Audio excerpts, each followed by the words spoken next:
చెప్పండి. లేదు ప్రారంభించండి సార్. ఓకే. ఓం నమో భగవతే రుద్రాయ. అందరికీ నమస్కారం. నూతన సంవత్సర శుభాకాంక్షలు అందరికీ. క్రోధినామ సంవత్సరం అయిపోయింది. విశ్వావసు నామ సంవత్సరం. క్రోధి అంటే ఆ పేరులో కొంతమంది క్రోధం కనపడుతుంది వినటానికి. విశ్వావసు అనేది ఒక భగవత్పరంగా దీన్ని కనుక భావించినప్పుడు విశ్వానికి ఆధారభూతమైనటువంటి స్వామి చెప్పే ఈ పంచ సత్య, ధర్మ, శాంతి, ప్రేమ, అహింస అన్న పరమైనటువంటి అన్వయం చేసుకోవచ్చు. అంటే ఏది మొత్తానికి ఆధారమో ఆ ఆధారపరమైనటువంటి భావనని ఇండికేట్ చేసే సంవత్సరం. అంటే విశ్వావసు అని ఒక గంధర్వుడిని కూడా పేరు చెప్తారు. ఆ గంధర్వ పరంగా చేసే కొన్ని మంత్రాలు, మంత్ర జపాలు, ఆ పెళ్లి కానీ వాళ్ళకి చాలా ఆలస్యం కావటం, అట్లాంటి వాటికి ఆ పేరు మీద ఆ మంత్ర జపంతో అట్లాంటి కార్యాలు సాధించడం వగైరా కార్యక్రమాలు కూడా మనం చూస్తూ ఉంటాం. అంటే ఇందులో మంచి చెడు రెండింటినీ 2 రకాల సంవత్సరాలు, అంటే కాలమానం 2 రకాలుగా ఉండటంలో, 2 రకాలుగా మనకి దర్శనం ఇవ్వటంలో, నిజంగా దానికి మంచి లేదు చెడు లేదు, కాలానికి మంచి చెడులకు అతీతమైన కాలం, మంచి చెడుల రూపంలో దర్శనం ఇవ్వటంలో ఈ రుద్రతత్వాల్లో మనం చూస్తున్న ద్వంద్వ పరంగా దీన్ని అర్థం చేసుకోవచ్చు. సౌమ్యాని ఘోరాని అనే మంత్రం మనం చూస్తూ ఉంటాం. సౌమ్యంగా ఉన్నవి, ఘోరంగా ఉన్నవి. కొన్నిటికి చాలా సౌమ్యం అవసరం ఉంటుంది, కొన్నిటికి చాలా ఘోరం అవసరం ఉంటుంది. భగవంతుడు సౌమ్య రూపంలో మనకి వ్యక్తం అయినా, ఘోర రూపంలో వ్యక్తమైనా, రెండిట్లో మానవుడికి ఇచ్చేది అత్యంత ఉదాత్తమైనటువంటి ద్వంద్వాతీత స్థితి కోసమే భగవంతుడు ప్రయత్నం చేస్తాడు అనేది ప్రధానమైన సంకేతం. హిరణ్యకశిపుడిని చంపేదానికి అత్యంత ఘోర రూపంలో అదే భగవంతుడు వ్యక్తమైతే, అదే భగవాన్ సత్యసాయి బాబాగా వ్యక్తమైనారు అత్యంత సౌమ్య రూపంలో మనకి వ్యక్తం అవుతున్నట్టు కనపడుతుంది. ఆయన పైకి సౌమ్యంగా కనపడ్డా, చాలా ఘోరంగా కనపడ్డా, రెండిట్లోనూ సాధించేది ఒకే ఒక ప్రక్రియ. ఆ ప్రక్రియ ఏమిటంటే అదే సమత్వము. అదే ఈ రుద్రం అనేక రకాలుగా మనకి వ్యక్తం చేయటం, అనేక రకాల ద్వంద్వాలని మనం చూస్తూ, ఈ మంత్రాలు మనం చూస్తున్న ద్వంద్వపరంగా మనం ఆలోచిస్తున్నప్పుడు ఈ చిన్న పెద్ద తేడాలు అధిగమించి ఆ ద్వంద్వాతీతత సాధించడం ఎంత ఇంపార్టెంటో ఈ రుద్రం మనకి డైరెక్ట్గా ఇండైరెక్ట్గా చెప్తుంది. కాలస్వరూపుడు రుద్రుడు కాబట్టి కాలంలో కూడా ఆ ద్వంద్వ లక్షణాలే మనకి గోచరిస్తూ ఉంటాయన్న పరంగా ఈ నూతన సంవత్సరాన్ని మనం అర్థం చేసుకోవచ్చు. 6వ అనువాకంలో మనం 4వ మంత్రంలో ఉన్నాం. జ్యేష్ఠాయిచ, కనిష్టాయిచ ఇట్లాంటి ద్వంద్వాలు కొన్ని చూసాం. పూర్వజ, పరజ, జగన్య అవి చూసాం మనం. దీనికి ఆరిజిన్ కనుక చూసేటట్టయితే ప్రపంచానికి సంబంధించిన 5వ అనువాకంలో మొదలవుతుంది. అందులో భవాయచ, రుద్రాయచతో మొదలుపెట్టారు. ఇది సాక్షాత్తు ఈ అనంతమైన సృష్టికి కారణమైనటువంటి ద్వంద్వం. జలతత్వానికి ఆధారం జలం కాదు, జలతత్వానికి ఆధారం పృథ్వీ కాదు, పృథ్వీతత్వానికి ఆధారం. అక్కడ మొదలుపెట్టిన ద్వంద్వం క్రమక్రమంగా ఆ దైవపరమైన ద్వంద్వాలు అయిపోయి మానవపరమైన ద్వంద్వాలు, ఈ మానవపరమైన ద్వంద్వాల నుంచి మానవ జంతుపరమైన ద్వంద్వాలు, ఇప్పుడు జంతు వృక్షపరమైనటువంటి ద్వంద్వాల పరంగా ఈ ప్రజెంట్గా ఉన్నటువంటి 4వ మంత్రాన్ని చెప్పడం ఇట్లా చూడొచ్చు. ఓం నమో జగన్యాయచ బుద్ధియాయచ అన్న పరమైనటువంటి ద్వంద్వాన్ని ఈ 4వ మంత్రంగా చెప్పడం 6వ అనువాకంలో 4వ మంత్రంగా చెప్పడాన్ని మనం చూస్తున్నాం. దీనికి సాధారణమైన అర్థం కనుక చూసేటట్టయితే జగన్యాయచ అంటే వెనక వైపు నుంచి పడటం ద్వారా జన్మించటం. జంతువుల విషయంలో జరుగుతుంది.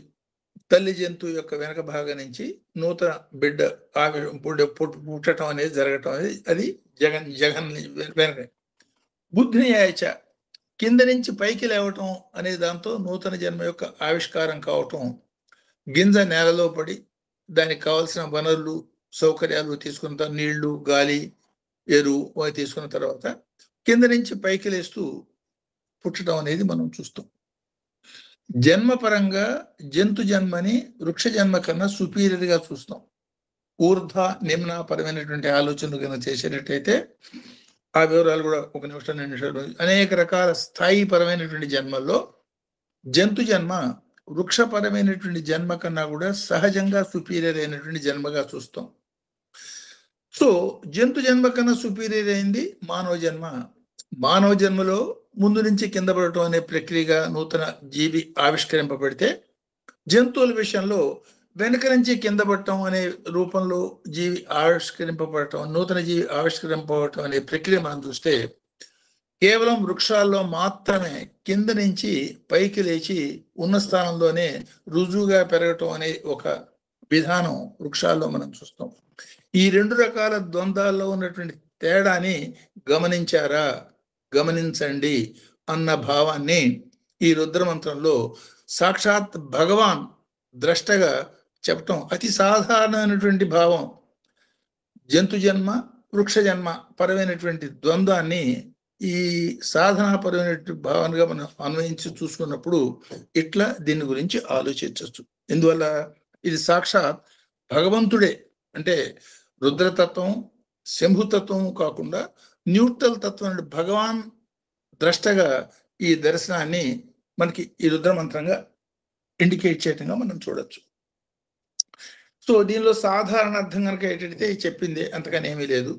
సో వెనక నుంచి కింద పడుతూ జన్మించటం, కింద నుంచి పైకి లేస్తూ జన్మించటం అనే 2 రకాల జన్మలలోనూ ఉన్నటువంటి ఓ భగవత్ స్వరూప పరమేశ్వర నీకు నమస్కారము.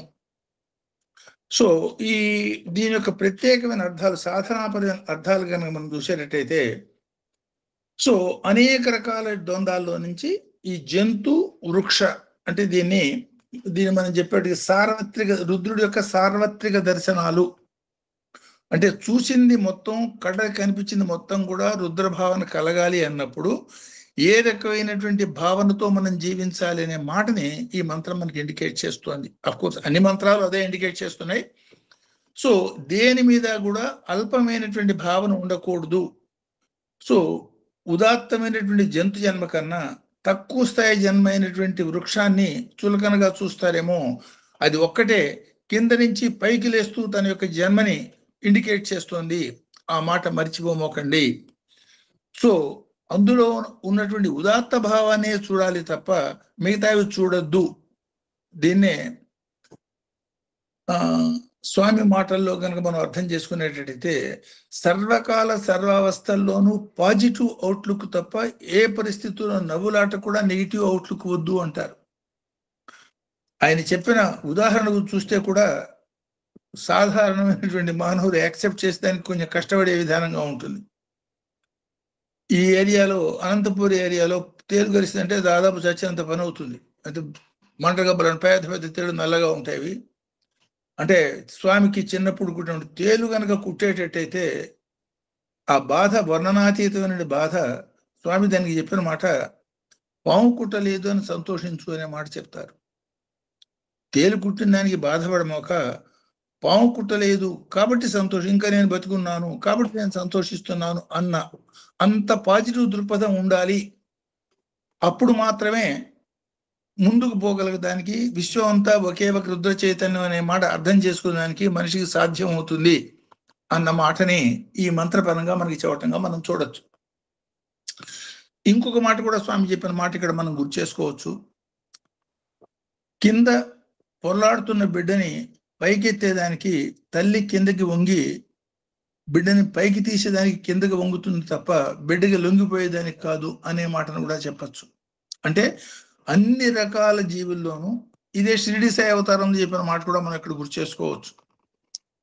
అందులో స్వామి చెప్పే మాట, ఆ మలాన్ని భక్షించే పురుగు ఏదైతే ఉందో ఆ పురుగు నేనేను అంటారు. అంటే నిమ్నత ఉన్నత అనేది కాకుండా అన్నిట్లో ఉన్నటువంటి చైతన్యాన్ని చూడగలగటం, అనుభవించగలగటం, ఆస్వాదించగలగటం అనే ప్రక్రియతో జీవిస్తున్నారా? జీవిస్తుండేటట్టయితే ఎస్, ఇవాళ కాతే రేపు, రేపు కాతే ఎల్లుండి విశ్వం అంతా ఒకే ఒక రుద్ర దర్శనంగా అయ్యే అవకాశం ఉంటుంది. అది కాదా? తేడాలు చూస్తున్నారా, దూరంగానే ఉంటారు, ద్వంద్వంలోనే ఉండిపోతారు అన్న మాటని ఇండైరెక్ట్ గా ఈ మంత్రద్వయం, ఈ నామద్వయంలో ఇండికేట్ చేస్తున్నారు అనొచ్చు. సో ఇంకొక మాట కూడా మనం గుర్తు చేసుకునేటట్టయితే, ఎంత పెద్ద గొప్ప జన్మైనా మానవుడైనా సరే పైనుంచి కింద పడటం, భూపతనం ద్వారానే జన్మిస్తున్నాడు. అంటే భూమి మీదకి పతనం కావటం, భూమి మీదకి పడటం, అంటే భూమి యొక్క ఆకర్షణకి గురే కింద పడటం ద్వారా జన్మ తీసుకుంటున్నాడు. సో ఎంత గొప్ప జన్మ అయినా కూడా ఇట్లా భూపతనం ద్వారా పొందుతున్నా వాళ్ళ యొక్క ఆదర్శం ఏం కావాలంటే, గింజ తనలో నుంచి చైతన్యాన్ని రుజువుగా ఏ మాదిరిగా జ్యోతిరాదిత్య మార్గం వైపు ప్రయాణం చేస్తూ పెరిగే విధానంగా దాన్ని ఆదర్శంగా తీసుకుని పెరగటానికి ప్రయత్నం చేస్తున్నారా అన్న మాటని ఇండైరెక్ట్ దీని కంపారిటివ్గా ఇక్కడ ఈ మాట మనం చెప్పవచ్చు. సో త్యాగానికి మారు పేరు వృక్షం ఉంటాం. దీన్ని ఉపనిషత్ వాక్యం కనుక మనం తీసుకునేటట్టయితే, నా ధనయ నా ప్రజ త్యాగేనేకే అమృతత్వ మానసు అనే మాటని దీనికి అన్వయం చేసుకునేటట్టయితే, కింద నుంచి పైకి పోయే ప్రయత్నాలి అంటే నీ గ్రోత్ కనుక ఆ మాదిరిగా ఉండాలి అనే భావన కనుక అయ్యేటట్టయితే దానికి ఒకే ఒక మార్గం. ఆ మార్గం ఏమిటంటే త్యాగ మార్గంలో మాత్రమే ప్రయాణం చేస్తున్నప్పుడు, అంటే విశ్వంలో ఉన్నటువంటి అనేక రకాలైనటువంటి సృష్టిల్లో ఒక్కొక్క దానిలో ఒక్కొక్క ప్రత్యేకత ఉన్నది. ఆ ప్రత్యేకత మీద నీ దృష్టి పెట్టు తప్ప దానిలో నుండి మిగతా నిమ్న భావాల మీద పెట్టద్దు. సాక్షాత్ భగవంతుడే దశావతారాలు తీసుకున్నప్పుడు పంది అవతారం తీసుకోవటం ఏమిటి, తాబేలు అవతారం తీసుకోవటం ఏమిటి, అవి నిమ్నం అని ఏమైనా భావించి వాటిలో మానేశారా అంటే, దీనిలో ఆ మాటని ఇండైరెక్ట్ గా విశ్వం అంతా ఉన్నది ఒకే ఒక చైతన్యం అనే భావన మనం దృఢపరుచుకోవాలన్నప్పుడు ఈ ఎక్కువ తక్కువ అనే భావన నుంచి దూరం కావటం యొక్క ఇంపార్టెన్స్ ని ఈ మంత్రాలు రకరకాలుగా మనకి ఇండికేట్ చేస్తున్నట్టుగా మనం చూడొచ్చు. ఇంకోటి, ఇప్పుడు వృక్ష అనుకున్నాం, కింద నుంచి పైకి లేచి పెరుగుతుందన్నాం. రుద్రంలో ఎన్నో సందర్భాల్లో, అంటే నార్మల్గా ఒక మంత్రాన్ని రిపిటేషన్గా ఉండేవి చాలా తక్కువగా ఉంటాయి. రిపిటేషన్గా ఉండే వీటిల్లో ఈ వృక్షతత్వాన్ని అనేక రకాలుగా అనేక రకాల మంత్రాల్లో అనేక రకాల అనువాకాల్లో రిపీట్ చేయడం మనం చూడొచ్చు. వృక్ష అన్నాం, అరణ్య అన్నాం, లేదు కక్ష అన్నాం, వన అన్నాం. ఇండైరెక్ట్ గా ఏం చెప్తున్నాం, ఒక వృక్షము అనేక వృక్షాలు, వాడంతర పెరిగిన వృక్షాలు, మానవ ప్రయత్నంతో పెరిగిన వృక్షాలు, రహస్యంగా పెరిగిన వృక్షాలు, అన్ని వృక్ష ఆపరంగానే చెప్తున్నాం. అంటే ఈ వృక్షానికి ఎంత ప్రాధాన్యత ఇచ్చారు సాధన పరంగా అనే మాటని ఇండైరెక్ట్ గా, అంటే దాని యొక్క జన్మ చూడొద్దు, ఆ జన్మలో ఉన్నటువంటి మనం పొందవలసిన మన మన మన గమ్యానికి మన తీసుకుపోయేదానికి ఆ జన్మ ఏ రకమైన సంకేతాన్ని మనకి ఇండికేట్ చేస్తుందో దాన్ని చూడమంటారు. ఈ పరంగానే చెప్పిన మాట అనుకుంటాను. ఋషుల యొక్క నదుల యొక్క పుట్టుకను గురించి ఆలోచించొద్దు, వాళ్ళు వ్యక్తం చేసే జ్ఞానాన్ని దాన్ని మాత్రమే ఆస్వాదించండి అనే మాట అంటారు. అంటే లౌకికమైనటువంటి ప్రపంచంలో పుట్టుకపరమైనటువంటి గొప్పతనానికి ప్రాధాన్యత ఇచ్చేటట్టయితే, ఆధ్యాత్మిక పరమైనటువంటి జీవితంలో పుట్టుకకి కాదు ఇంపార్టెన్స్ ఇచ్చేది, పుట్టినాక వాడు ఏం సాధించాడు దాని పరమైనటువంటి ఇంపార్టెన్స్ ఇవ్వటంగా ఆ ఇండికేషన్గా ఈ మంత్రాల్ని, ఈ మంత్రద్వయాన్ని మనం చూడొచ్చు. సో ఈ పుట్టడంలో ఉన్నటువంటి వైరుధ్యాలు, కింద పడుతూ మానవ జన్మైనా జంతు జన్మైనా కింద పడుతూ పుట్టినటువంటి జన్మల యొక్క ధ్యేయం ఏమిటంటే, ఊర్ధముఖంగా జ్యోతిరాదిత్య పరంగా వృక్షం పెరిగినట్టుగా రుజు మార్గంలో ఉన్న స్థలాన్ని వదలకుండా పైకి పోయే ప్రయత్నం చేయండి, దానికోసమే మీ జన్మ అన్న అన్వయాన్ని మనం చేసుకున్నప్పుడు, ఒక్కసారి ఈ జన్మల్ని కనుక మనం గుర్తు చేసుకునే ప్రయత్నం చేసేటట్టయితే, మొట్టమొదటి స్థాయిలో వచ్చేది చలనరహితమైనటువంటి రాళ్ళు రప్పలు, కణం అంటే ఏమిటి, కదలటానికి సాధ్యం కాని ఒక రాయి ఉన్నది, అందులో చైతన్యం ఉన్నది, సుప్త చైతన్యం. అది గాఢ నిద్రలో మనిషి ఉన్నప్పుడు దానిలో చైతన్యం ఎట్లా ఉంటుందో ఆ మాదిరి చైతన్యం కలిగి ఉంటుంది. సపోజ్ ఈ రాళ్లలోనే అన్ని రాళ్లే అనేక రకాల వైరుధ్యాలు మళ్ళీ మనం ఆ రాళ్లలో చూడొచ్చు. సాధారణమైన రాళ్ళు కనపడతాయి, కొన్ని రాళ్ళు రంగుల రాళ్ళు కనపడతాయి, అందులో కొన్ని రత్న మాణిక్యాలు అవి రాళ్లే కనపడుతూ ఉంటాయి, అందులో సాలగ్రామ శిల ఉత్తమోత్తమ. వీటిల్లో ఈ క్రమంలో మనం చూసేటట్టయితే సాలగ్రామ శిల is suppose to be the most advanced stage among the stones. అంటే అన్ని రాళ్ళు అయినా కూడా వాటిల్లో తేడాలు అనేక రకాల తేడాలు, అనేక రకాల అంటే ఈ జన్మలన్నీ దాటుకుంటూ వచ్చావు సుమా, ఆ మాట మర్చిపోమోక అనే మాటని ఇండికేట్ చేస్తున్నాడు. సో సాధారణమైనటువంటి సృష్టిపరమైన క్రమం చూసేటట్టయితే చెలించటానికి సాధ్యం కాని రాళ్లల్లో కూడా అనేక రకాల వైరుధ్యాలున్న సాధారణ రాయి దగ్గర నుంచి సాలిగ్రామ శిల దాకా ఎన్నో రకాల వైరుధ్యాలు ఉండటం, అది ఉత్తమోత్తమైనటువంటి శిలా జన్మల్లో చిట్ట చివరి ఉత్తమోత్తమ జన్మగా దాన్ని భావించడం మనం చూస్తాం. నెక్స్ట్కి వచ్చేటప్పటికి చెట్లు, ఈ వృక్ష చైతన్యానికి వచ్చేటప్పటికి వృక్ష చైతన్యంలో లతలు, చిన్న చిన్న పొదలు, మామూలు చెట్లు, ఓషధులు, వనస్పతులు, తర్వాత దైవవృక్షాలు అంటే బిల్వం, తులసి, అశ్వత్థ ఇట్లాంటి దైవవృక్షాలు ఈ పరంగా అంటే క్రమ పరిణామంలో అనేక రకాలైన మార్పులు చెందుతూ ఆ వృక్షాలు రెండో స్థాయిలోకి వచ్చే స్థితిలో మనకు కనపడుతూ ఉంటాయి. దైవవృక్షం కూడా క్రిమికీటకం కన్నా జన్మపరహ తక్కువ స్థాయిదే, కానీ అందులో దైవ లక్షణాలు ఉన్నాయి. ఈ క్రిమిలో ఉన్న దైవ లక్షణాల కన్నా అందులో మనం ఎక్కువ దైవ లక్షణాలు మనం గమనించవచ్చు. ఈ సందర్భంగా ఈ వృక్షాలు అని అనుకున్నప్పుడు ఎలియర్ చెప్పిన సంఘటన ఒకసారి ఇక్కడ మనం గుర్తు చేసుకోవచ్చు. తూర్పుగోదావరి జిల్లా స్వామి ప్రత్యేకంగా ఒక ఇంటికి పోవటం, ఆ ఇంట్లో వాళ్ళు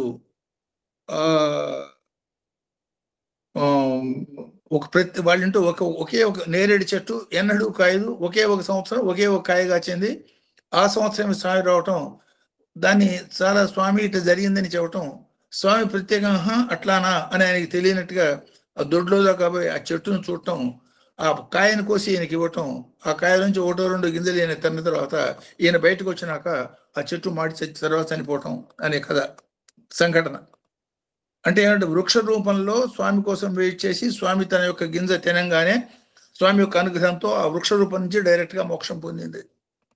వృక్షానికి కూడా మోక్షం ఇచ్చిన స్వామి. అంటే ఈ వృక్షాల్లో కూడా అనేక రకాల తారతమ్యాలు ఎట్లా ఉంటాయి. సో జన్మపరంగా తీసుకున్నప్పుడు కింద నుంచి పైకి పోయే లక్షణం, దాన్ని మనం తీసుకోవాలి అన్న సంకేతాన్ని ఆ మాదిరిగా ఇందులో అర్థం చేసుకోవచ్చు. ఆ నెక్స్ట్కి వచ్చేటప్పటికి అనేక రకాలైన క్రిమి కీటకాలు, వాటిలో పాకేవి, దేకేవి, శరీర రూపాలు, జలచరాలు, ఉభయచరాలు, ఆ తర్వాత వచ్చేవి చతుష్పాద జన్మలు. అందులో సాధారణ చతుష్పాద జన్మలు, ఉత్తమ చతుష్పాద జన్మలు అంటే ఆవు, ఏనుగు ఇట్లాంటివి అవి ఉత్తమ జన్మలు, గుర్రం ఉత్తమ. ఆ తర్వాత పక్షులు. దెన్ కమ్స్ రెండు పాదాలు పక్షుల జన్మ, వీటికన్నా ఉత్తమ, అది రెండు కాళ్ళతో పుడితే చూడండి. సో ఆ నెక్స్ట్గా వచ్చేటప్పటికి ఈ ద్విపాదుల్లో కూడా అనేక రకాల స్థాయి భేదాలు, ఈ కోతులు, భల్లూకాలు స్టేజ్కి వచ్చి వరకు మనుషులు, ఆ మనుషుల్లో కూడా అనేక రకాల సాధారణ మనుషులు, ఆలోచనాపూర్వమైన మనుషులు, చివరికి వచ్చేటప్పటికి జ్ఞానులు. సో ఈ వేద జ్ఞాన సంపన్నులు, తర్వాత వేద అనుభూతిని పొందిన వాళ్ళు, తర్వాత జీవన్ముక్త స్థాయిలు, వీళ్ళందరూ సాధారణంగా మనకి కంటికి కనబడుతూ సృష్టిలో కనపడ్డ అనేక రకాలైనటువంటి వాళ్ళలో నుండి వైరుధ్యాలు కనపడుతూ ఉంటాయి. అందరిలో ఉన్నటువంటి చైతన్యాన్ని రుద్ర చైతన్యంగా భావించడం అలవాటు చేసుకో, తేడాలు ఎన్నకు, అదే అద్వైత దృష్టికి సమదృష్టికి కారణం అవుతుంది అన్నపరమైనటువంటి అన్వయం ఈ మంత్రం మనకి ఇండికేట్ చేస్తుంది. ఇక్కడ ఒక సందర్భంలో స్వామి చెప్పిన ఎగ్జాంపుల్ మనం ఎందుకని ఇవన్నీ చెప్తున్నారంటే, మానవుల్లో కూడా 3 రకాల మానవులు సాధారణంగా మనకు కనపడుతూ ఉంటారు. ఈ 3 రకాల మానవుల్ని ఎగ్జాంపుల్ ద్వారా మనం తెలుసుకునే అవకాశం ఈజీగా గుర్తుపట్టచ్చు. Frog type human being, dog type human being, man type human being అనుకోవచ్చు. కప్ప లాంటి మనిషి, కుక్క లాంటి మనిషి, మనిషి లాంటి మనిషి. ఏమిటి కప్ప, కుక్క, మనిషి అనుకుంటే ఒక సందర్భంలో చెప్పుకున్నాము. కప్ప అంటే ఏమిటి, దానికి ఉన్నటువంటి బ్రెయిన్ డెవలప్మెంట్ లెవెల్ ఎంత తక్కువగా ఉంటుందంటే తనకి జరిగిన ఎక్స్పీరియన్స్ నుంచే తను పాఠం నేర్చుకునే దానికి శక్తి లేని స్థితిలో ఉంటుంది. అంటే దానికి ఎక్స్పెరిమెంట్గా చేసినటువంటి విధానం, సన్నటి రాడ్ ఒకటి తీసుకొని సూది లాంటిది సన్నటి ఐరన్ రాడ్ కాల్చి ఎర్రగా కాల్చి ఆ ముందు ఎర్రగా కనపడుతున్న కప్ప ముందు పెడితే అది పురుగేమో అనుకుని దాని మీద నాలుకేస్తుంది. నాలుగు కాలుతుంది, వెనక్కి తీసుకుంటుంది. మళ్ళీ ఇంకోసారి కాల్చి దాని ముందు పెడితే మళ్ళీ ఇంకోసారి వేస్తుంది. చచ్చిపోయేదాకా మార్పు అనేది లేకుండా, అంటే తనకి జరిగినటువంటి ఎక్స్పీరియన్స్లో నుంచి జ్ఞానాన్ని పొందే శక్తి లేని జీవి అట్లాంటి మానవులు కొంతమంది ఉంటారు. కాబట్టి తనకే జరుగుతున్న తన ఎక్స్పీరియన్స్ నుంచి కూడా తనే నేర్చుకోలేని అసమర్థపు మానసిక స్థితి ఉన్నటువంటి వాళ్ళు కొంతమంది ఉంటారు. అద్వైత స్థితిలో అద్వైత భావన చేసేవాడు వాళ్ళలో తేడాలు ఎన్నకూడదు, కానీ ఈ తేడాలు మానవుల్లో మనకు గమనించాలి, గమనార్హం అన్న పరంగా చేసుకున్నప్పుడు. ఇంకోటి, కుక్క లాంటి మనిషి అంటంలో ఉద్దేశం, కుక్కే చూడండి, ఫర్ ఎగ్జాంపుల్ 10 రోజులు దానికి ఏదైనా పెట్టేటట్టయితే 11వ రోజు మిమ్మల్ని చూడంగానే తోక ఊపుకుంటూ దగ్గరికి వస్తుంది. దగ్గరికి వచ్చినాక ఒక దెబ్బ కొట్టామనుకోండి, 11వ రోజు మీరు కనిపించిన దూరం నుంచి తోక ఊపుతుంది కానీ దగ్గరికి రాదు. ఎందుకని? ఒకసారి కొట్టిన ఎక్స్పీరియన్స్ వీడు కొడతాడో పెడతాడో తెలియదు కాబట్టి, so let me observe, after that only let me go అన్న భావన, ఆ నాలెడ్జ్, ఆ ఎనాలిసిస్ దాని బ్రెయిన్లో ఉండి తన ఎక్స్పీరియన్స్ నుంచి కొంత నేర్చుకోగలుగుతుంది. ఈ కేటగిరీ మనుషులు కూడా మనకు ఉంటూ ఉంటారు. మూడోది, మ్యాన్ లైక్ మ్యాన్ ఆర్ మానవుడు మనిషి లాంటి మనిషి అంటే అర్థం, తనకి జరిగితే కానీ నేర్చుకోలేని కుక్క, పక్కవాటికి జరిగినా నేర్చుకునే శక్తి ఉన్నవాడు మానవుడు. కారణం ఏంటంటే ఎనలిటికల్ బ్రెయిన్ కెపాసిటీ ఉన్నది కాబట్టి దాన్ని మనం వాడుతున్నామా, ఆ వాడి అర్థం చేసుకునే దానికి సంబంధించినటువంటి అనేక రకాల ద్వంద్వాలని ఈ మంత్రాలు మనకి చెప్తున్నాం. కాబట్టి ఈ సంఘటన ఒకసారి మళ్ళీ మనం గుర్తు చేసుకుంటున్నాం. సో దీనికి ఉదాహరణగా, ఫర్ ఎగ్జాంపుల్, మన కళ్ళ ముందే చాలా వేగంగా పోతూ స్కూటర్ పోయి చక్కన గోతులో పడింది అనుకోండి. ఆ వెనకాల మనం స్కూటర్లో వస్తున్నాం, మనకన్నా చాలా ముందుగా పోయినవాడు కనపడకుండా గోతులో పడ్డాడు కాబట్టి మనం కూడా ఎక్స్పెరిమెంట్ చేసి గోతులో పడి తర్వాత ఇక్కడ గొయ్యి ఉన్నది అని తెలుసుకునే ప్రయత్నం చేయం. అరే వీడు ఏమైపోయినాడు, మన స్కూటర్ ఆపి పోయి వాడు గోతులో పడ్డాడు కాబట్టి వాడు పడ్డదాని నుంచి, ఆ ఎక్స్పీరియన్స్ నుంచి మనం పడకపోయినా ఎక్స్పీరియన్స్ పొందే శక్తి మానవుడికున్నది. అట్లా విశ్వంలో జరుగుతున్నటువంటి అనేక రకాల సంఘటనలని ఎనలిటికల్గా అర్థం చేసుకొని, ప్రాక్టికల్గా అన్వయం చేసుకొని, విచక్షణ జ్ఞానాన్ని ఉపయోగిస్తూ దేన్ని దగ్గరికి చేర్చుకోవాలి, దేన్ని దూరం చేసుకోవాలి అన్న పరమైన విశ్లేషణ పరంగా ఈ మంత్రభావాల్ని అన్వయం చేసుకునేటట్టయితే పొందవలసినటువంటి ఉదాత్త స్థితికి సాధ్యమవుతుంది అన్న సంకేతంగా మనం చూడొచ్చు. ఉత్తమ జన్మలైనటువంటి మానవుణ్ణి కూడా తనకన్నా చాలా తక్కువ స్థాయి, అంటే జంతు స్థాయి కన్నా తక్కువైనటువంటి వృక్షంలో ఉన్నటువంటి తత్వం, ఇది రుజు మార్గంలో కింద నుంచి జ్యోతిరాదిత్య మార్గంలో ఏమాత్రం అలసత్వాన్ని వహించకుండా అనుక్షణం ప్రయత్నం చేస్తూ త్యాగశీలతతో పైకి పోయే తత్వాన్ని వ్యక్తం చేసే వృక్షాన్ని, అది కూడా భగవంతుడు సృష్టి, అది కూడా భగవత్ స్వరూపం అని భావించినప్పుడు మాత్రమే దానిలో నుంచి పాఠం మనం నేర్చుకునేదానికి అవకాశం ఉంటుంది. కానీ దాన్ని చులకనగా చూడటం మూలంగా అందులో ఉన్నటువంటి ఉదాత్తత పోగొట్టుకుంటాము.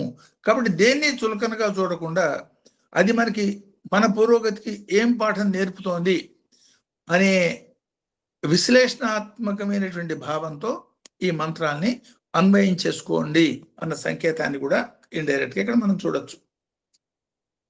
సో ఇక్కడ ఇది ఒకటి, ఈ అన్వయం ఒకటి అనుకునేటట్టయితే, రెండో మాదిరి అన్వయంలో ఈ నూతన జీవి జన్మ భూపతనంతో కావటం వృక్షంలాగా చూసేటట్టయితే, వృక్షానికి దీనికి తేడా ఏమిటి? వృక్షం ఉన్న చోటే ఉండి స్థిరంగా ఉండి క్రమంగా పైకి పోయే అవకాశం దానికి, అంటే పైకి మాత్రం పెరిగే శక్తి దానికి ఉన్నది, చలించే శక్తి దానికి లేదు. అన్ని రకాల జీవులకి కూడా అనేక రకాలుగా ఈ సంచార జీవనాన్ని కలిగి ఉండి మనం చూస్తూ ఉంటాం. మనకు ఆహారం కావాలి, దానికోసం పోయి ప్రయత్నం చేస్తాం, ఇంకెక్కడికి పోయి ప్రయత్నం చేస్తాం. చెట్టుకు ఆహారం కావాలంటే అది ఉన్న చోటే కదలకుండా ఉండి భూమిలోంచి అది సంపాదించుకుంటుంది. అట దానికి మనకు ఉన్నటువంటి వైరుధ్యంలో అనేక రకాల పురోగతుల్లో ఈ చలనం అనేది జంతువులకి ఏ మాదిరి చలన శక్తి ఉన్నదో అదే మాదిరి చలనాన్ని కూడా మనకి పెట్టాడు మానవుడికి. That is one special point. That is జంతువులకు సంబంధించిన పాయింట్. రెండోది, జంతువులకి లేని రుజుమార్గంలో ఉన్నటువంటి వెన్నెముకను మనకి పెట్టాడు. జంతువులకి వర్టిబుల్ కాలం హారిజాంటల్ గా ఉండేటట్టయితే, వృక్షం ఏ మాదిరిగా నిఠారుగా పైకి పెరుగుతుందో, దాని జీవస్రవంతి ఏ మాదిరిగా పైకి చూస్తుందో, అట్లా నిఠారుగా పోయే ఆ వృక్షతత్వాన్ని, జంతువుల నుండి చలనతత్వాన్ని, ఈ రెండింటి యొక్క సమ్మేళనం మానవుడు కాబట్టి దాన్ని సరైనటువంటి అన్వయంతో వృక్షం నుంచి ఏ లక్షణాన్ని ఆపాదించుకోవాలి, జంతువు నుంచి ఏ లక్షణాన్ని ఆపాదించుకోవాలి, రెండింటి యొక్క సమన్వయంతో ఎట్లా పురోగతి పొందాలి అన్న అన్వయంగా కూడా ఈ మంత్రాన్ని మనం చూడొచ్చు. స్వామి చెప్పిన ఎగ్జాంపుల్ ఈ పరంగా మనం గుర్తు చేసుకునేటట్టయితే, ఇమిటేషన్, సాధారణంగా ఇమిటేషన్ అనేది ప్రపంచంలో అనేక రకాలుగా ప్రాచుర్యం పొంది పక్కవాడిని చూసి ఇమిటేట్ చేసేది ఎక్కువ కనపడుతూ ఉంటుంది. ఈ అలంకారాల్లో కానీ, ఈ జుట్టు బొట్టు కట్టు వీటన్నిటిలో కానీ ఈ ఈ ప్రాచుర్యం చాలా ఎక్కువగా మనకి సొసైటీలో కనపడుతూ ఉంటుంది. ఏ రకమైనటువంటి ఇమిటేషన్కి స్వామి ఎన్నడూ ప్రాధాన్యత ఇవ్వలే. ఎప్పుడు దేని ఇమిటేట్ చేయద్దనేవాళ్ళు. ఈవెన్ సత్యం శివం సుందరం కూడా ఒకదాని మాదిరిగా ఇంకోటి కట్టేదానికి ఒప్పుకోలే. ఈవెన్ సుందరం మార్చి మళ్ళీ కట్టిపించిన సంగతి కూడా ఇక్కడ మనం గుర్తు చేసుకోవచ్చు. అంటే సో ఈ లౌకిక జీవితంలో ఎంతో ఇమిటేషన్ పరమైనటువంటి ఇది ఉండేటట్టయితే, ఆ ఇమిటేషన్ మూలంగా దానివల్ల నిన్ను నువ్వు కించపరుచుకోవటమే తప్ప ఊర్ధగతికి పోలేవు, అది అనవసరం అన్న పరంగా స్వామి చెప్పిన ఎగ్జాంపుల్, ఒక గింజ తీసుకోండి, దాన్ని నేలలో పెట్టేటట్టయితే మట్టి సహవాసంతో మట్టిగా మారిపోలేదు, గాలి సహవాసంతో గాలిగా మారిపోలేదు, నీళ్ల సహవాసంతో నీరుగా మారిపోలేదు. ఆ మూడిట్లో నుంచి అది తీసుకోవాల్సిన శక్తుల్ని తీసుకున్నది. నీళ్ళని తీసుకుని ఆ గింజ లావుగా ఉబ్బి బ్రేక్ అయి రెండుగా మారి వేడు లోపలికి పంపించి చెట్టుగా మారి తన చైతన్యానికి అనుగుణంగా చుట్టూతో ఉన్నటువంటి వనరులు అన్నిటినీ తీసుకుని సంపూర్ణ చైతన్యంతో వికసిల్లి ఊర్ధ్వముఖంగా పైకి పెరిగినట్టుగా ఆ ప్రయత్నం మీరు చేస్తున్నారా అన్న మాట స్వామి అడగటం మనం ఇక్కడ గుర్తు చేసుకోవచ్చు. అంటే జంతు లక్షణాలు కొన్ని మానవుల్లో ఉన్నాయి, వృక్ష లక్షణాలు కొన్ని మానవుల్లో ఉన్నాయి, దైవ లక్షణాలు కొన్ని మానవుల్లో ఉన్నాయి. దైవ లక్షణం అంటే ఏమిటి? సంకల్ప శక్తి కేవలం భగవంతుడిది మాత్రమే. వృక్షాలు సంకల్పించలేవు, జంతువులు సంకల్పించి సృష్టి చేయలేవు, భగవంతుడు మాత్రమే సంకల్పానుసారం సృష్టి చేయగలుగుతాడు. సో సంకల్పానుసారం సృష్టి చేసే శక్తి ఏదైతే భగవంతుడిలో ఉందో, ఆ సంకల్ప శక్తి, జంతు లక్షణాలు, వృక్ష లక్షణాలు అన్నిటి యొక్క కలబోత మానవుడు కాబట్టి వాటి యొక్క సమన్వయాన్ని సక్రమంగా అర్థం చేసుకుని దేన్ని ఏ స్థానంలో, ఏ మోతాదులో, ఏ మాదిరిగా వాడుకోవటం మూలంగా పురోగతి పొందుతాము, ఆ మాదిరిగా పొందేదానికి ప్రయత్నం చేయండి అన్న సంకేతాన్ని ఇందులో మనం చూడొచ్చు. దీనికి ఎగ్జాంపుల్, రాకెట్ పైకి పోతోంది. రాకెట్ పైకి పోయేదానికి కారణం ఏంటి? కింద ఇచ్చినటువంటి మంట, థ్రస్ట్. కింద మంట ఉన్నది కాబట్టి అది పైకి పోతుంది. ఈ మంట దానికి కొసక అంటిస్తే పైకి పోతుంది, కిందకు వస్తుంది. అందువల్ల మంచి చెడులు రెండు కలిసే ఉంటాయి. ఈ మంచి చెడులు రెండు ద్వంద్వాల్ని కూడా, మంచిని మంచిగాను చెడుని చెడుగాను రెండు కలిపి మంచి ఫలితం పొందే విధంగాను, అంతక్రితం చెప్పుకున్న ఎగ్జాంపులే పాత రోజుల్లో స్టీమ్ ఇంజిన్ యొక్క చక్రాలు movement, front movement, back movement, ఆ పిస్టన్ దీంతో పిస్టన్ ముందుకు తోసినా వెనక్కి తోసినా కూడా చక్రం మాత్రమే ముందుకు పోయే క్రాంక్ షాఫ్ట్ అరేంజ్మెంట్ మాదిరిగా జీవితాన్ని పురోగతి వైపు తీసుకుపోండి అనమాట. సపోజ్ ఆ క్రాంక్ షాఫ్టే లేదనుకోండి, ముందుకు తోసినప్పుడు ముందుకు పోవాలి, వెనక్కి తోసినప్పుడు వెనక్కి పోవాలి, చివరికి అక్కడక్కడే కదులుకుంటూ ఉండాలి. కానీ క్రాంక్ షాఫ్ట్ యొక్క ప్రయోజనం ఏమిటి? అది ముందుకు తోస్తే ముందుకు పోతుంది, వెనక్కి తోసినా సరే రివర్స్లో పోయి ముందుకు పోతుంది. ఆ ఏర్పాటు జీవితంలో పెట్టుకున్నప్పుడు మాత్రమే పురోగతి సాధించగలుగుతాము. అందుకే ఈ ద్వంద్వాల్ని, ఈ విశ్వాన్ని క్షుణ్ణమైనటువంటి పరిశీలన చాలా ఇంపార్టెంట్ అనే మాట కూడా మనం తీసుకోవచ్చు. ఈవెన్ రామాయణంలో కూడా వశిష్ఠుల వారు రాముడు సంవాదం అనుకున్న సందర్భంలో యోగ వాసిష్టం జరిగింది రాముడు యొక్క 15-16 సంవత్సరాల వయసులో. చదువు పూర్తి చేయంగానే ఆయన ఫస్ట్ చేసిన పని ఏమిటంటే తమ్ముళ్ళని తీసుకుని ఆ మొత్తం నగరాలు, దేశం అంతా, భారతదేశం మొత్తం తిరిగి వచ్చాట. 1-2 సంవత్సరాలు పట్టుండే, ఎంతకాలం పట్టింది అది. అంటే విశ్వాన్ని మొత్తం అబ్జర్వ్ చేయటం అనేది one of the most important aspects. మనం మెకానికల్గా పోవటం రావటం కాకుండా ఒకే ఒక చైతన్యం ఈ విశ్వాన్ని ఏ మాదిరిగా నడిపిస్తోంది అన్న పరమైనటువంటి అన్వయంతో విశ్వాన్ని చూసేటట్టయితే మనకి వాటిల్లో నుంచి అనేక రకాల స్ఫూర్తి మనం పొంది మన పురోగతికి దాన్ని దోహదం చేసుకోవచ్చు. చిట్ట చివరికి పొందవలసిన దర్శనం ఏమిటంటే ఏకో రుద్ర, విశ్వం అంతా ఒకే ఒక రుద్రతత్వం అన్న అనుభూతిగా మారటం అనేది దానికి ఈ అబ్జర్వేషన్ దోహదం చేస్తుంది. సో విశ్వాన్ని అబ్జర్వ్ చేయాల్సిన విధానంగా, అంటే ఇప్పుడు మెకానికల్ లైఫ్ మూలంగా మోస్ట్ ఆఫ్ ది టైం చూడండి, ఆహారాన్ని సంపాదించుకునే దానికి మానవుడు మ్యాక్సిమం టైం గడుపుతున్నటువంటి స్థితిని ఇవాళ మనం చూస్తున్నాం. ఒకనాడు భారతదేశంలో ఈ స్థితి లేదు. ఆహార సంపాదన అది ఒక సహజమైన ప్రక్రియగా పుట్టిన ప్రతివాడికి పుట్టంగానే వాడికి ఆహారం ఆల్రెడీ ఏర్పడింది అనే ఒక భావంతో దానికి చాలా తక్కువ టైం స్పెండ్ చేయటము, మిగతా వాటికి జ్ఞాన సముపార్జనకి ఎక్కువ టైం స్పెండ్ చేయటం ఉండేది. ఇప్పుడు రివర్స్ అయింది. కాబట్టి ఈ దేని మూలంగా వాడు పురోగతి పొందగలిగారు, దేని మూలంగా ప్రస్తుత సమాజం పురోగతి కాక ఎక్కువ కష్ట నష్టాన్ని లేకపోతే దుఃఖాన్ని ఎందుకు పొందుతోంది, సో దీని మార్గం ఏమిటి, అంటే ఈ మాదిరి విచారణ ద్వారా మనం పొందవలసినటువంటి గమ్యాన్ని ఈ రుద్ర మంత్రాల అవగాహనతో మనం పొందొచ్చు. ఆ విచారణ చాలా ముఖ్యం అన్న సంకేతంగా ఈ మంత్రం మనకి ఇండికేట్ చేస్తుంది. సో పరిణామ ప్రక్రియలో నిఠారైనటువంటి వెన్నెముక ఉన్నది, జంతువులుగా చలించే తత్వం ఉన్నది, భగవంతుడిలాగా సంకల్ప శక్తి ఉన్నది.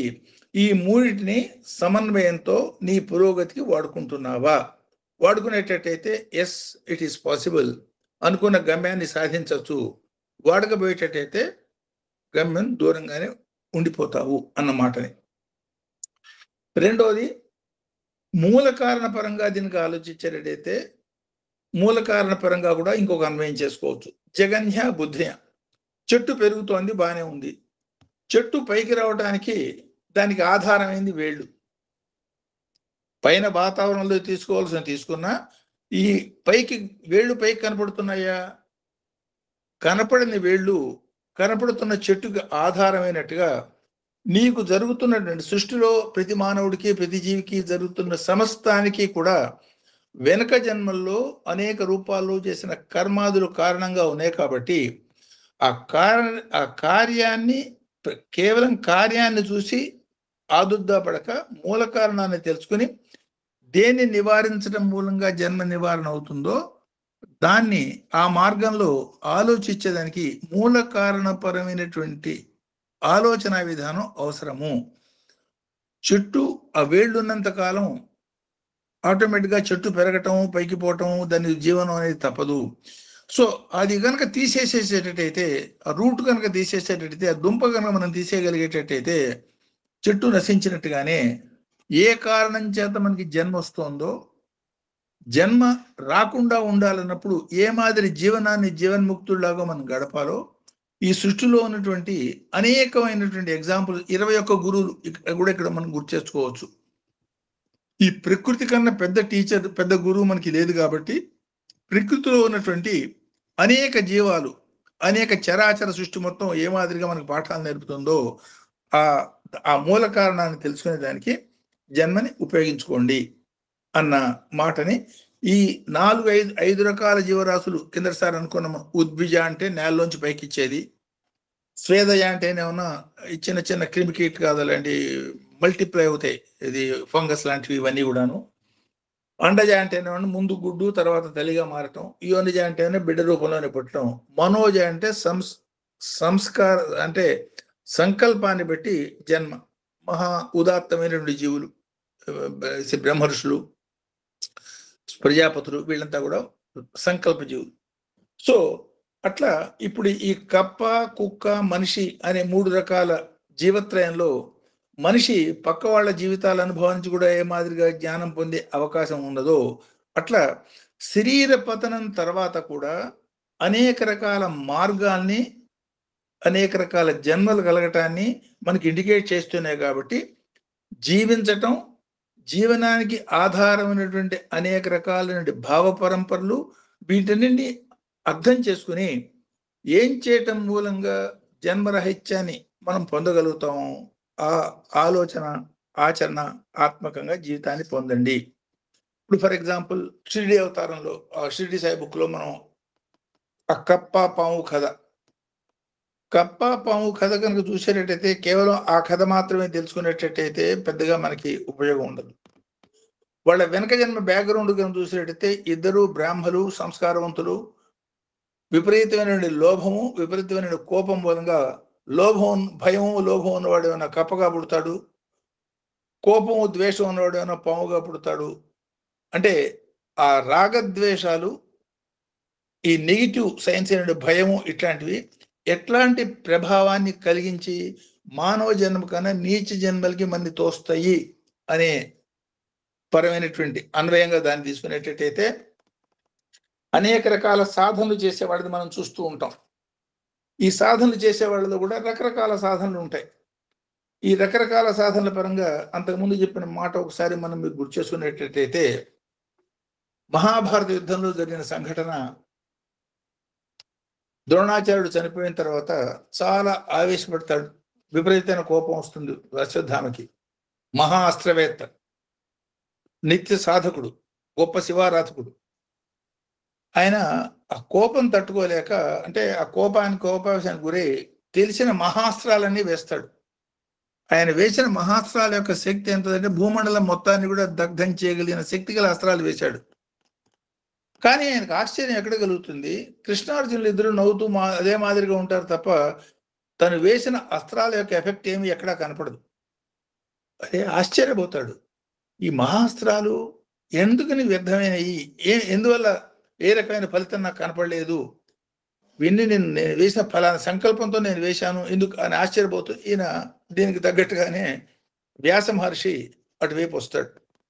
ఈయన నమస్కారం చేసి ఆయన అడుగుతాడు, స్వామి నాకు సందేహం, ఈ అస్త్రాలన్నీ కూడా అత్యంత శక్తివంతమైనవి, ఏది అబద్ధం పోయేదానికి వీల్లేదు, ఇవన్నీ సత్యం, ఇంతటి మహత్తరమైన అస్త్రాలు నేను వేసిన ఆ పాండవ సేనకి ఎఫెక్ట్ కాలేదు, పైగా వాడు కృష్ణార్జునుడు నవ్వుతూనే ఉన్నారు, ఎందువల్ల ఈ అస్త్రాలన్నీ వ్యర్థమైపోయినా నాకు చెప్పండి అంటాడు. ఆయన చెప్పిన మాట, మీ సాధనలలో తేడాల మూలంగా నువ్వు వేసింది ఎవరిని, కృష్ణార్జునుని లక్ష్యంగా పెట్టుకుని వేశావు. నీకన్నా వాడు చాలా గొప్ప ఉత్తమ సాధన మూలంగా నీ అస్త్రాలు వాడిని ఏమీ చేయలేకపోయినాయి అంటే ఆయన చెప్పిన మాట ఏమిటి, వాళ్ళు నా లింగ ధ్యానాన్ని చేశారు, నువ్వు చేసిన దానికన్నా వాడు ఉత్తమ లింగ ధ్యానాన్ని చేశారు అనే మాట చెప్తారు. దానికి కొంతమంది చేసిన ఇంటర్ప్రిటేషన్ ఏమిటంటే, అశ్వత్థామ ఏమన్నా శివుడి యొక్క రూప ధ్యానాన్ని చేశాడని, పాండవులు ఏమన్నా శివుడి యొక్క శివలింగ ధ్యానాన్ని చేశారని అని. అశ్వత్థామ మహాభక్తుడు, జ్ఞాని, సాక్షాత్తు ద్రోణాచార్యుడు కొడుకు, భారద్వాజుడు కొడుకు ద్రోణాచార్యుడు, ఆయన కొడుకు ఈయన. శివలింగానికి, రూపానికి, రూపరహితమైనటువంటి ధ్యానానికి తేడా తెలియనంత అమాయకుడు కాదు అశ్వత్థామ. అందులో ఇద్దరూ శివలింగాన్ని ధ్యానం చేసిన ఒకళ్ళ యొక్క ధ్యానం జగత్ కళ్యాణము, ఉదాత్తము, విశ్వహితము. ఈయన దృష్టి, అశ్వత్థామ యొక్క దృష్టి విశ్వహితం కాక స్వహితంగా ఉన్నది. తన హితాన్ని, తన శక్తిని, తన గొప్పతనాన్ని, తన యొక్క పేరు ప్రతిష్టల్ని మనసులో పెట్టుకుని చేసిన సాధనల కన్నా విశ్వ కళ్యాణం కోసం, జగద్హితం కోసం చేసినటువంటి సాధనల యొక్క ఫలితం, ఆ లక్ష్యం యొక్క ఫలితం కొన్ని వందల వేల రెట్లు ఉదాత్తంగా ఉంటుంది అన్న సంకేతాన్ని ఇండైరెక్ట్ గా ఇండికేట్ చేస్తున్నాడు. అట్లా ఇట్లాంటి సాధనలు చేసిన వాళ్ళంతా కూడా ఇంత గొప్ప గొప్ప సాధకులు కూడా వాడు శరీరాన్ని వదిలేస్తారు. సాక్షాత్ అవతారమూర్తులే శరీరాన్ని వదిలేస్తారు. జీవన్ముక్తులు కూడా వాళ్ళ టైం అయిపోయినప్పుడు శరీరాన్ని వదిలేస్తారు. శరీరం వదిలేసినంత మాత్రాన జన్మ పూర్తయిపోయింది అనే భావన కరెక్ట్ కాదు. స్థూల సూక్ష్మ కారణ శరీర త్రయంలో స్థూల శరీర పతనాన్ని మాత్రమే మరణం అని అనుకుంటున్నాము.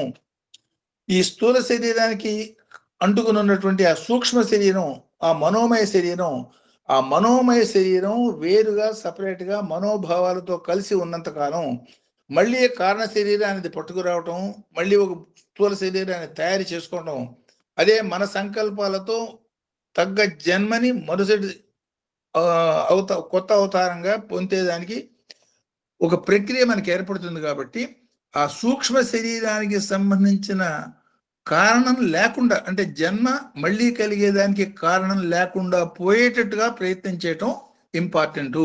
అప్పుడు మాత్రమే జన్మరహిత్యత, అదే జీవన్ముక్త స్థితి, అట్లాంటి స్థితిలో మాత్రమే జన్మరహిత్యత సాధ్యం అవుతుంది. అది బతిగుండంగా సాధించాల్సిందే తప్ప చనిపోయినాక చేసేది కాదు. చనిపోయినాక చేసేది ఉండదు. సో బతికుండంగానే ఆ జీవన్ముక్త స్థితి సాధించేదానికి ఈ రకమైనటువంటి స్థిర భావాన్ని ఏర్పాటు చేసుకోండి అనే మాటని. సో అనేక రకాల సాధనలు చేస్తున్నారు. ఈ సాధనలు చేస్తున్న వాళ్ళు ఏమవుతారు? అధో గతికి సంబంధించిన భావ పరంపరలు, ద్వేషము, రాగము, కోపము ఉండేటట్టయితే అనీచ జనులు, పాము కప్పాలంటివి. అనేక రకాల ఊర్ధ్వగతికి సంబంధించిన సాధనలు చేస్తూ ఉంటాం. ఈ పుణ్యగతులకు వాటికి ఏంటి, ధూమాది మార్గాల్లో పోయేవాళ్ళు విద్యాధరులు గాను, యక్షులు గాను, కిన్నెలు గాను, దేవతలు గాను ఆ మార్గాల్లో పోయి పుణ్యం పొందటం అనేది, ఈ యజ్ఞయాగాది కర్మలు అంటే ఇష్టకామ్యాలు, లేదు సేవలు వగైరా కార్యక్రమాలు, ఈ జగద్హిత కార్యక్రమాలు, వీళ్ళంతా పోయింది ధూమ మార్గం అని, పుణ్య మార్గం అని. అర్చిరాది మార్గాలంటే ఉపాసకులు, ఇది మంత్రోపాసకులు, జ్ఞానోపాసకులు, విచారణ, ఈ మాదిరి వాడు పోయేది. వాడు క్రమముక్తికి అనేక రకాల స్థాయిల్లో, ఫర్ ఎగ్జాంపుల్ ప్రహ్లాదుడు, ఏమిటి ధ్రువుడు, వాళ్ళు ఏమిటి క్రమముక్తి, ఎన్నో సంవత్సరాలు రాజ్యం చేసి చివరికి పొందవలసిన స్థాయి అట్లా వాళ్ళు క్రమముక్తిని పొందుతారని. కేవలం జీవన్ముక్త స్థితి పొందేదానికి, జీవన్ముక్తి స్థితి పొందినప్పుడు బతుకున్నప్పుడు మాత్రమే సాధించాలి. ఇప్పుడు స్వామి ఏ మాదిరిగా శరీరంతో మన మధ్యలో ఉన్న ఇన్ని దాదాపు 80-90 సంవత్సరాల పాటు ఆదర్శంగా మన కళ్ళ ముందు my life is my message అన్న విధానంగా మన ముందున్న స్వామి ఆ మాదిరి జీవితాన్ని మనం గడపగలిగేటట్టయితే అది జీవన్ముక్త స్థితికి దోవతీస్తుంది.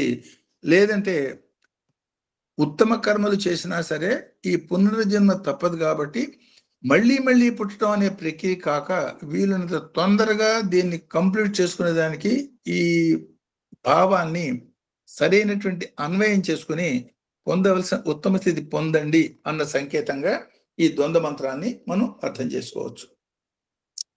సో ఇక్కడ ఈ మంత్రం యొక్క భావాన్ని శ్లోక రూపంలో మనం చెప్పినప్పుడు, బుద్ధి ఆది మనోజాంత సర్వసృష్టి కారణం భవం అంటే అనేక రకాల సృష్టిలు మనకు కనపడుతున్నాయి. వశిష్ఠ మహర్షి ఫర్ ఎగ్జాంపుల్, వశిష్ఠ మహర్షి ఆయన బ్రహ్మ యొక్క సంకల్ప మాత్రం చేత పుట్టాడు. అంటే ఆయన బ్రహ్మర్షి సంకల్ప మాత్రం పుట్టాడు ప్రజాపతుల్లాగా. చెట్టు కింద నుంచి పైకి వేస్తోంది గింజ రూపంలోంచి. ఇంకా అంతకన్నా కింద పెడితే కణాలు, రాళ్ళు, రప్పలు ఆ మాదిరిగా కూడా.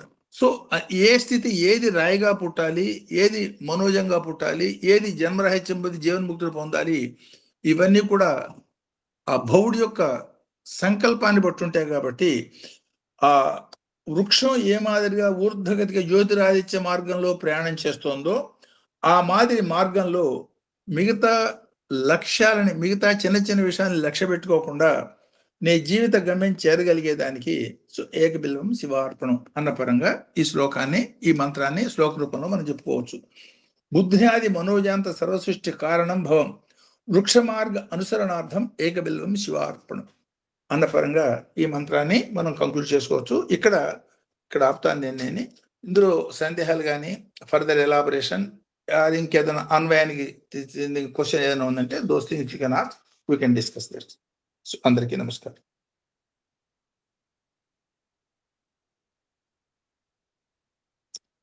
చూడటానికి చాలా సింపుల్ గా ఉన్నటువంటి ఈ మంత్రాల్లోనే ఆ భావాల యొక్క ఉదాత్తత మనం అర్థం చేసుకుని వీలున్నంత వరకు ఆచరణలో పెట్టి దానికి ప్రయత్నం చేయటం important. So point is that.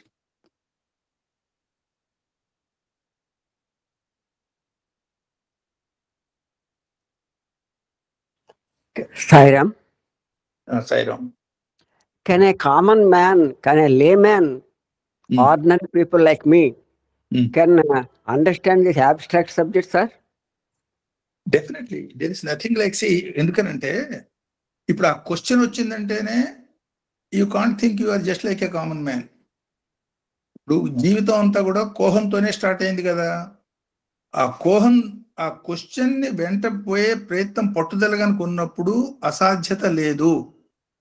ఒకటి పట్టుదల, రెండు ప్రయత్నం. రుద్రం యొక్క మొట్టమొదటి మంత్రంలో మన్యు అని ఏదైతే మనం చెప్పుకున్నామో అది ఇప్పుడు ఫర్ ఎగ్జాంపుల్ చాలా తక్కువ స్థాయి జీవి వృక్షం,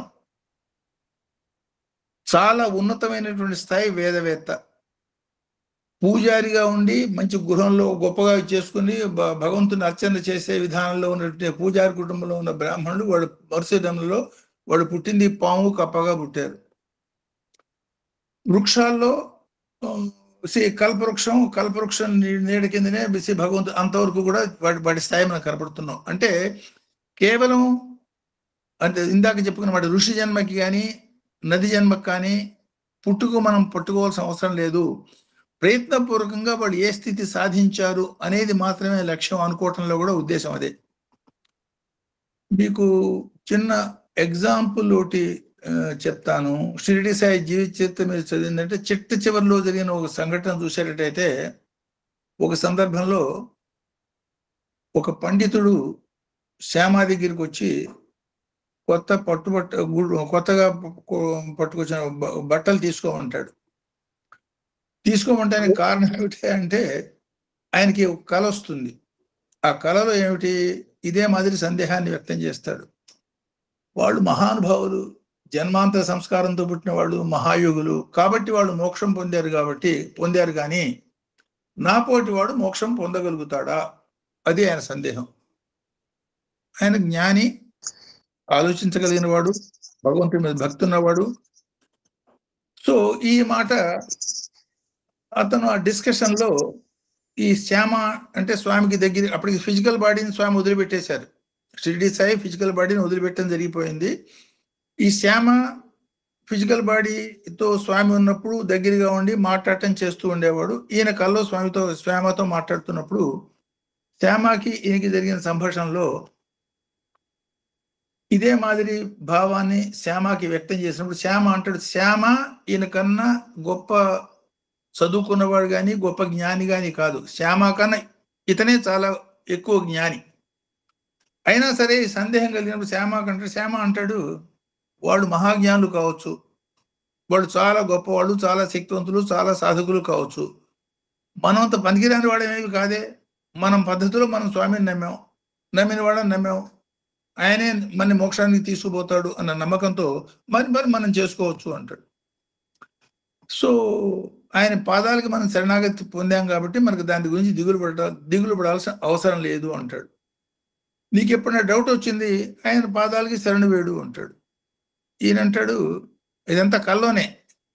ఈయనంటాడు, నాకు ఆయన పాదాలకి శరణు వేడాలని కోరుకున్నది కానీ ఆయన పాదాలు నీళ్లలో ఉన్నాయి, నాకు కనపట్టలేదు. సింహాసనం మీద కూర్చున్నాడు, పాదాలు నీళ్లలో ఉన్నాయి, నాకు కనపట్టలేదు అంటాడు. దానికి ఇంత పెద్ద రాద్ధాంతం ఏముంది, స్వామి నీ పాదాలు నాకు కనపట్టలేదు, కాస్త పాదాలు పైకిది, నేను దండం పెట్టుకోవాలి అంటాడు ఈ శ్యామ. ఆయన షిరిడి సాయి నీళ్ళల్లోంచి ఆ పాదాలు పైకి తీస్తే శ్యామ దండం పెట్టుకుంటాడు. ఇది కళ. ఈ కళ వచ్చినాక ఆ కళలోనే తర్వాత శ్యామ దండం పెట్టుకున్న తర్వాత ఆ పండితుడు కూడా దండం పెట్టుకుంటాడు. దండం పెట్టుకున్న తర్వాత కళ్ళలో స్వామి చెప్పాట, నువ్వు పోయి శ్యామకి ఆ బట్టలు పెట్టు అని. ఆ బట్టలు పెట్టితే ఈయన బట్టలు తీసుకొస్తాడు. ఈ శ్యామకి ఈయనకి గుద్దులాట ఏమిటి, నీకు కళ వచ్చిందేమో, నాకు రాలేదు, నేను తీసుకొని అంటాడు. ఆ చివరికి ఏదో ఇద్దరు చీట్లు పెట్టి స్వామి చెప్పాడా, నిజంగా స్వామి చెప్పాడా లేదా అని తెలుసుకుని, అందులో ఈ కథలో అంతరార్థం ఏమిటంటే ప్రయత్నము, దృఢమైన నమ్మకం. ఇందాక చెప్పిన మాటల్లో ఒక మాట చెప్పాను, దానిమ్మ చెట్టు వాడెవడో ఆ ఇల్లు సుబ్బారావు ఏదో అతని పేరు మర్చిపోయినా నేను, తూర్పుగోదావరి జిల్లాలోనే. స్వామి ప్రత్యేకంగా పని కట్టుకుని వాళ్ళ ఇంటికి పోయినారు. వాళ్ళకే చాలా ఆశ్చర్యం వేసింది. ఆ ఇంట్లో ప్రత్యేకంగా పోయి కూర్చొని ఆశ్చర్యపోయినారు. సరే కూర్చున్నారు, ఈ చెట్టు సంగతి చెప్పారు, చెట్టు దాకా పోయినారు, చూశారు, వచ్చారు, ఆ గింజ ఒకటి తిన్నారు, ఇతరులకు వచ్చారు, అయిపోయింది. ఆ చెట్టు స్వామి ఏ జన్మలోనో ఇచ్చిన మాట కోసం ఈ చెట్టుగా పుట్టి వెయిట్ చేస్తూ స్వామి రాగానే ఆ గింజ తినంగానే ఆ చెట్టుకి మోక్షం వచ్చింది. సో స్థాయి పరంగా చెట్టు యొక్క స్థాయి ఏమిటి మనం అర్థం చేసుకున్నాం. అంతకన్నా మనిషి ఎంత గొప్పవాడు మనకు అర్థం చేసుకున్నాం.